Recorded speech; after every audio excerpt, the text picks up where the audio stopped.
안녕하세요. 당신과 함께 깊이 있는 지식의 세계로 떠나는 시간입니다. 오늘은 존 칼뱅의 예배 신학, 그중에서도 그가 구약 선지자들의 목소리를 자신의 시대에 어떻게 되살렸는지 한번 살펴보려고 합니다. 휴즈 올리판트 올드액을 존 칼뱅과 예배에 대한 선지자적 비판, 이 글의 발췌문을 중심으로 이야기를 나눠볼게요. 네, 안녕하세요. 이번 탐구 목표는 아주 명확합니다. 칼뱅이 아모스, 미가, 말라기 같은 선지자들이 외쳤던 그 날카로운 예배 비판 있잖아요. 그걸 어떻게 해석했고 또 그걸 통해서 참된 예배랑 무엇인가, 여기에 대한 자신의 신학적 입장을 어떻게 세워갔는지 그 과정을 한번 따라가 보려고 합니다. 칼뱅은 성경, 특히 선지서의 근거에서 예배를 어떻게 이해하고 또 개혁하려고 했을까? 이 질문을 가지고 함께 깊이 들어가 보시죠. 반갑습니다. 이 주제가 단순히 그냥 역사적 흥미를 넘어서는 것 같아요. 왜냐하면 칼뱅의 예배관이 이후 개혁주의 전통 전체의 어떤 예배 형태나 신학에 정말 큰 영향을 미쳤고요. 또 오늘날 우리가 드리는 예배의 의미를 되짚어보는 데에도 중요한 기준점을 제공하기 때문입니다. 칼뱅 신학의 핵심 원리, 그 오직 성경, 솔라 스크립트라 원칙이 예배론에서는 구체적으로 어떻게 나타나는지 그걸 살펴보는 여정이 될 것 같습니다. 칼뱅의 접근 방식처럼 우리도 성경 본문, 특히 그 선지서의 외침에 귀 기울이면서 칼뱅의 해석을 따라가 보죠. 이건 단순히 그의 주장을 나열하는 게 아니라 성경 해석이 어떻게 신학적 입장으로 나아가서는 실천적인 예배 개혁으로 이어지는지 이걸 보여주는 중요한 사례가 될 겁니다. 좋습니다. 그럼 본격적으로 탐구를 시작해보죠. 칼뱅 신학에서 성경의 권위가 절대적이라는 점은 잘 알려져 있잖아요. 그렇다면 예배라는 이 구체적인 영역에서 칼뱅은 율법, 특히 십계명과 선지서의 역할을 어떻게 연결했을까요? 올드의 글이 이 부분에서 중요한 출발점을 제시하는 것 같습니다. 네, 칼뱅에게 있어서 예배의 기본 틀은 율법, 그중에서도 하나님과의 직접적인 관계를 다루는 첫 번째 돌판, 그러니까 1계명부터 4계명까지였습니다. 이걸 하나님께서 스스로 어떻게 경배받으시기를 원하시는지를 계시하신 규범으로 본 것이죠. 그 핵심은 나중에 예수님께서 가장 큰 계명으로 요약하신 것처럼 마음과 뜻과 힘을 다하여 주 너의 하나님을 사랑하는 것. 이거죠. 신명기 6장 5절, 마태복음 22장에도 나오고요. 칼뱅은 이게 아우구스티누스를 비롯한 교부들로부터 이어져 온 정통 기독교 신학의 핵심이고 또 성경 전체를 관통하는 가르침이라고 강조했습니다. 그러니까 참된 예배는 하나님을 향한 전인격적인 사랑의 표현이다. 이런 근본적인 전제에서 출발하는 겁니다. 하나님을 사랑하는 게 본질이라면 구약 선지자들이 그토록 격렬하게 비판했던 당시 이스라엘의 예배는 뭐가 문제였을까요? 특히 칼뱅이 주목했던 아모스 5장 21절에서 24절, 내가 너희의 절기들을 미워하여 멸시하며 너희 성회들을 기뻐하지 아니하나니. 와, 정말 강렬한 구절인데요. 너희의 살진 희생의 화목제도 내가 돌아보지 아니하리라. 이 구절은 당시 상황이 정말 심각했다는 걸 보여주는 것 같아요. 칼뱅은 이 외침을 어떻게 해석했나요? 칼뱅은 아모스서 주석에서 이 구절을 다루면서 이스라엘 백성들이 범한 근본적인 오류를 지적합니다. 그들은 제사라는 그 종교적 행위 자체에 마치 무슨 마법적인 효능이 있는 것처럼 여겼다는 거예요. 그래서 그걸 통해서 하나님을 달래거나 심지어는 자기들 뜻대로 움직일 수 있다, 이렇게 착각했던 거죠. 하지만 하나님께서 진정으로 원하시는 건 제물이나 화려한 의식이 아니라 그 예배를 드리는 사람의 마음 중심, 그러니까 회개와 믿음, 하나님을 향한 진실한 경외심이었습니다. 선지자들이 탄식하면서 비판했던 것은 바로 이 내적인 진실성이 완전히 빠져버린 채 껍데기만 남은 형식주의, 그 위선적인 예배였던 것이죠. 위선, 하이퍼크레시. 칼뱅이 유독 이 문제를 굉장히 강하게 비판했던 걸로 알려져 있죠. 하나님 앞에서 경건한 척하는 게 그냥 잘못된 행동을 넘어서서 하나님을 기만하고 조롱하는 행위다. 이렇게까지 봤다는 점이 참 인상 깊네요. 올드글에서도 칼뱅의 그 생생한 비유를 인용하고 있던데요. 네, 맞아요. 칼뱅은 위선이야말로 하나님께서 가장 가증하게 여기시는 죄악 중 하나라고 봤습니다. 올드가 인용한 것처럼 칼뱅은 아모스 주석에서 라틴어로 이렇게까지 표현했어요. 남 히포크리타스 퀘 아드모듬 푸엘라스 인 스위스 푸피스 이넵티운트. 이걸 직역하면 위선자들은 마치 어린 여자아이들이 인형을 가지고 노는 것처럼 하나님 앞에서 어리석은 짓을 한다, 이런 의미입니다.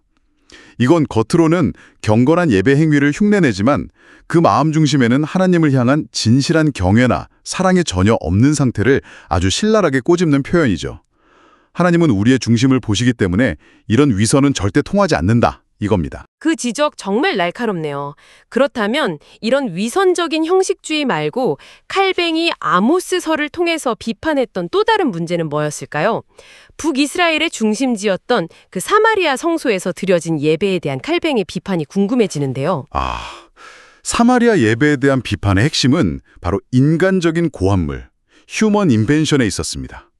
그들의 예배는 하나님께서 명하신 방식이 아니라 자기들 생각이나 편의, 혹은 어떤 종교적인 열심에 따라서 임의로 만들어낸 방식이었다는 점입니다. 칼뱅은 이 지점에서 골로새서 2장 23절을 인용하면서 이걸 자의적 숭배, will worship이라고 불렀어요. 헬라어 원어로는 에텔로슬레스케이아라고 하는데 이걸 아주 강력하게 비판했습니다. 에텔로스레스케이아. 네, 여기서 칼뱅의 중요한 원칙이 드러나는데요. 예배는 하나님의 계시된 말씀에 철저히 순종하는 행위이지 인간의 창의성이나 열심을 드러내는 자리가 아니라는 겁니다. 하나님께서 명시적으로 명령하지 않으신 것을 예배에 도입하는 것은 아무리 그 의도가 좋아 보일지라도 결국 하나님의 권위를 침해하고 예배의 순수성을 훼손하는 행위다. 이렇게 본 거죠. 자의적 숭배. 그러니까 하나님이 명하시지 않은 것을 인간이 만들어서 드리는 예배라는 말씀이시군요. 이 지점은 이후 개혁주의 예배의 정말 중요한 원리, 그 예배의 규정적 원리, regulated principle of worship와 직접적으로 연결되는 것 같아요. 웨스트민스터 신앙고백서 21장 1항 같은 곳에서도 명확히 나타나잖아요. 하나님은 자신의 어떻게 경배할 것인지를 자신의 거룩한 말씀에 제정해 두셨으므로 인간의 고안이나 상상 또는 성경에 규정되지 않은 다른 어떤 방식으로 경배받으실 수 없다. 칼뱅의 이 비판이 바로 이런 신학적 입장으로 이어진 거군요. 정확합니다. 칼뱅의 이런 성경 해석이 개혁주의 예배 신학의 근간을 이루게 된 거죠. 하나님께서 명하신 것만 예배에서 행해야 한다는 이 원칙은 당시 로마 가톨릭 교회의 그 복잡하고 화려한 예전이나 좀 미신적인 요소들을 비판하고 성경적인 예배로 돌아가려는 개혁운동의 핵심 동력이었습니다. 그리고 이 인간적인 고안물에 대한 비판은 필연적으로 우상숭배 문제와 연결됩니다. 아모스 5장 26절, 너희가 너희 왕 식국과 기운과 너희 우상들과 너희가 너희를 위하여 만든 신들의 별 형상을 지고 가리라 라는 구절에 대한 칼뱅의 해석이 이걸 잘 보여줍니다. 그렇다면 칼뱅은 예배에서 형상, 이미지스를 사용하는 문제에 대해서는 구체적으로 어떻게 봤나요? 칼뱅은 제2 계명의 근거에서 예배에서 어떤 종류의 형상 사용도 명백하게 반대했습니다. 그에게 예배는 본질적으로 보이지 않는 하나님께 영으로 드리는 것이고 이건 하나님의 기록된 말씀을 듣고 그 말씀에 믿음과 순종으로 반응하는 것을 통해 이루어지는 거죠. 인간이 만든 시각적인 형상이나 보존물에 의존하는 것은 오히려 우리의 시선을 하나님에게서 멀어지게 하고 결국에는 피조물을 숭배하는 우상숭배로 이어질 위험이 크다고 본 겁니다. 모든 신앙행위, 특히 공적인 예배는 오직 하나님의 말씀이라는 객관적인 기준에 의해서만 규정되고 평가되어야 한다. 이게 그의 일관된 입장이었습니다. 알겠습니다. 선지자들의 비판을 통해서 형식주의, 위선, 또 인간적 고안물, 우상숭배 같은 잘못된 예배의 모습들을 짚어봤습니다. 그럼 이제 칼뱅이 생각했던 참된 예배, 하나님께서 기뻐하시는 예배의 긍정적인 모습은 무엇이었을까요? 미가서 6장 6절에서 8절, 그 유명한 말씀이죠. 내가 무엇을 가지고 여호와 앞에 나아가며 사람아 주께서 선한 것이 무엇임을 내게 보이셨나니 여호와께서 내게 구하시는 것은 오직 정의를 행하며 인자를 사랑하며 겸손하게 내 하나님과 함께 행하는 것이 아니냐. 이 말씀을 통해서 칼뱅이 제시하는 길을 따라가 보죠. 네, 칼뱅은 미가서의 이 말씀을 그냥 단순한 윤리적 권고를 넘어서서 신약시대 성도들이 드려야 할 영적 예배, 스피리추얼 월십의 본질을 압축적으로 보여주는 핵심 구절로 해석했습니다. 그는 이 구절이 로마서 12장 1절, 너희 몸을 하나님이 기뻐하시는 거룩한 산 제물로 드리라, 이는 너희가 드릴 영적 예배니라 라든지 베드로전서 2장 5절, 신령한 제사를 드릴 거룩한 제사장이 될지니라, 또 요한복음 4장 23, 24절, 아버지께 참되게 예배하는 자들은 영과 진리로 예배할 때가 온다. 하나님은 영이시니 예배하는 자가 영과 진리로 예배할지니라. 이런 신약의 중요한 가르침들과 정확히 맥을 같이 한다고 봤습니다. 그 핵심은 바로 오직 정의를 행하며 인자를 사랑하며 겸손하게 내 하나님과 함께 행하는 것입니다. 여기서 중요한 것은 이게 단순한 내면의 경건이나 혹은 외적인 선행 중 어느 한쪽에 치우치는 게 아니라는 점이에요. 시편 51편에 상하고 통회하는 마음과 같은 진실한 내적 태도와 이웃을 향한 구체적인 정의와 사랑의 실천이 분리되지 않고 하나로 통합된 전인격적인 삶, 그게 바로 하나님께서 받으시는 참된 예배라는 것입니다. 그렇다면 구약 시대에 하나님께서 직접 명하셨던 그 수많은 제사 제도들, 이건 어떻게 이해해야 할까요? 칼뱅은 그것들을 그냥 폐기되어야 할 과거의 형식으로만 봤을까요?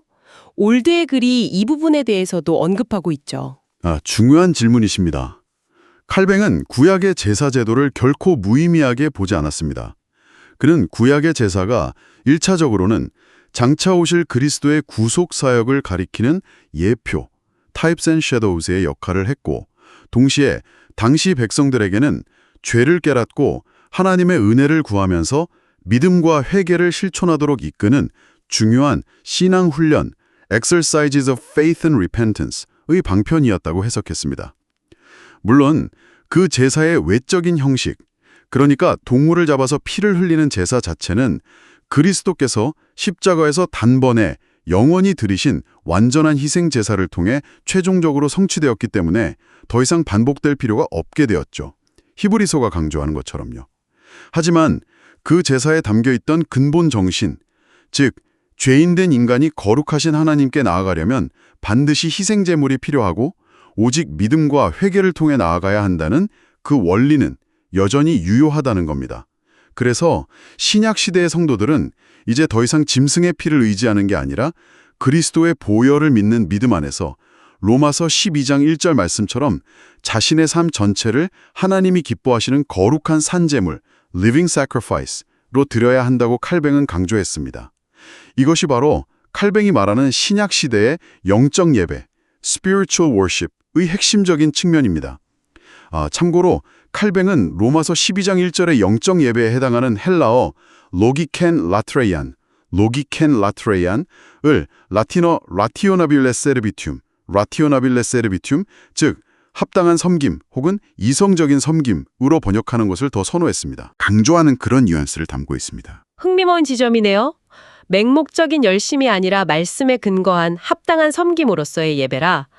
그렇다면 말라기 1.11절 만군의 여호와가 이르노라 해 뜨는 곳에서부터 해 지는 곳까지의 이방 민족 중에서 내 이름이 크게 될 것이라 각처에서 내 이름을 위하여 분향하며 깨끗한 제물을 드릴 것임이니 라는 이 예언적인 말씀은 칼뱅에게 어떤 의미로 해석되었을까요? 이 구절은 뭔가 예배의 범위가 확 확장되는 것을 예고하는 것 같은데요. 칼뱅은 이 말라기 구절을 신약 시대의 도래와 함께 일어날 예배의 혁명적인 변화를 예고하는 아주 중요한 예언으로 보았습니다.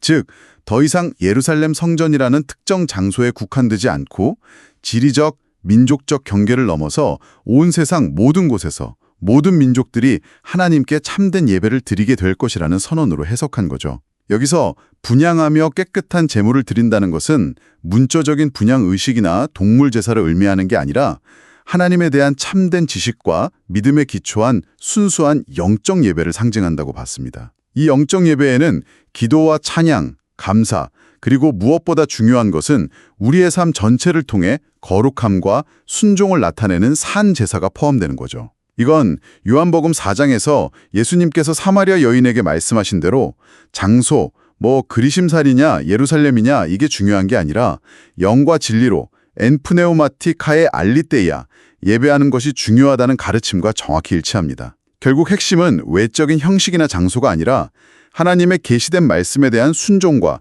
그 말씀이 요구하는 내적인 진실함, 즉 영과 진리 안에서의 경배인 것입니다. 그렇군요. 칼뱅이 선지자들의 비판을 통해 잘못된 예배를 지적하고 또 미가와 말라기 등을 통해 참된 영적 예배의 모습을 제시하는 그 과정을 쭉 따라와 보았습니다. 이제 칼뱅이 궁극적으로 강조했던 영적 예배의 핵심 요소들을 한번 정리해 볼 필요가 있겠습니다. 그가 재발견하고 강조했던 참된 예배의 DNA, 그건 무엇이라고 요약할 수 있을까요? 네, 올도이의 글을 바탕으로 칼뱅이 강조한 영적 예배의 핵심을 정리해보면 다음과 같습니다. 첫째, 예배는 반드시 성경, 즉 하나님의 계시된 말씀에 근거해야 합니다. 인간의 생각이나 전통이 기준이 될 수는 없죠. 이게 바로 소위 예배의 규정적 원리의 기초입니다. 둘째, 따라서 예배는 인간적인 고함물이나 자의적인 방식을 철저히 배격하고 오직 하나님께서 명하신 방식에 순종하여 드려져야 합니다. 셋째, 예배는 마음의 진실함과 단순함, simplicity 속에서 드려져야 하고요. 어떤 형태의 위선이나 외식주의도 용납될 수 없습니다. 넷째, 성례, 그러니까 세례와 성찬 같은 외적인 요소들은 그 자체로 효력을 발휘하는 게 아니라 반드시 참여하는 사람의 내적인 믿음과 회개와 결합될 때 의미를 갖습니다. 즉, 외적인 형식과 내적인 신앙은 분리될 수 없는 거죠. 다섯째, 이 모든 예배는 그리스도의 단번에 드리신 완전한 희생제사의 근거에서 드리는 감사와 찬양의 제사이고 더 나아가서 우리의 삶 전체를 통해 하나님께 거룩하게 드려지는 순종과 헌신을 포괄하는 개념입니다. 삶과 예배가 분리되지 않는 것이죠. 자, 지금까지 칼뱅이 선지자들의 목소리를 빌려서 외쳤던 참된 예배의 모습에 대해 깊이 탐구해 보았습니다. 이 내용이 오늘을 사는 당신에게 어떤 의미로 다가오시나요? 핵심은 명확해 보입니다. 참된 예배는 화려한 의식이나 인간적인 열심 혹은 오래된 전통 그 자체에 있는 게 아니라 하나님의 기록된 말씀에 대한 충실한 순종, 그리고 그 말씀 앞에서 드러나는 우리 마음의 진실함, 즉 믿음과 회개, 그리고 하나님과 이웃을 향한 사랑과 정의의 실천, 여기에 달려있다는 것입니다. 그렇습니다. 칼뱅의 이런 통찰은 500년이라는 시간을 훌쩍 넘어서 오늘날 우리에게도 여전히 강력한 도전과 성찰의 계기를 제공합니다. 현대사회는 수많은 볼거리와 즐길거리, 다양한 영적 상품들 속에서 자칫하면 예배의 본질을 놓치기 쉽습니다. 오늘 우리의 예배는 혹시 칼뱅이 그토록 비판했던 것처럼 마음의 진실함은 빠진 채 그냥 익숙한 형식과 습관에만 머물러 있지는 않은지 돌아보게 됩니다. 혹은 성경적인 근거보다는 어떤 인간적인 만족이나 감동, 혹은 최신 유행을 따라가는 데 더 집중하고 있지는 않은지요. 우리의 주일 공예배뿐만 아니라 삶의 모든 영역에서 드려지는 우리의 예배가 과연 성경이 말하는 영과 진리의 예배가 되고 있는지 하나님의 말씀이라는 기준 앞에서 정직하게 점검해 볼 필요가 있습니다. 당신의 예배는, 당신의 삶은 하나님 보시기에 합당한 섬김, rationable servitude 이 되고 있습니까? 오늘 저희와 함께 이 깊이 있는 탐구, 칼뱅의 예배 신학 속으로의 여정에 동참해 주셔서 감사합니다. 마지막으로 당신에게 스스로에게 던져볼 질문 하나를 남기면서 마무리하려고 합니다. 칼뱅은 미가서 6장 8절을 해석하면서 하나님께서 우리에게 요구하시는 것 중 하나로 겸손하게 내 하나님과 함께 행하는 것, walking humbly with your God을 강조했습니다. 그에 따르면 이 겸손함, humility, 야말로 하나님 앞에서 드리는 모든 참된 예배의 근본적인 태도고 시작점이라고 했습니다. 오늘날 당신의 예배와 신앙 여정 속에서 이 겸손함, 하나님 앞에서의 나의 실존을 정직하게 인정하고 전적으로 그분의 은혜와 말씀에 의지하려는 그 태도는 구체적으로 어떻게 나타나고 있나요? 혹은 앞으로 어떻게 더욱 깊어지고 표현되어야 할까요? 잠시 시간을 내어 깊이 성찰해 보시는 것은 어떨까 제안하면서 오늘 순서를 마칩니다.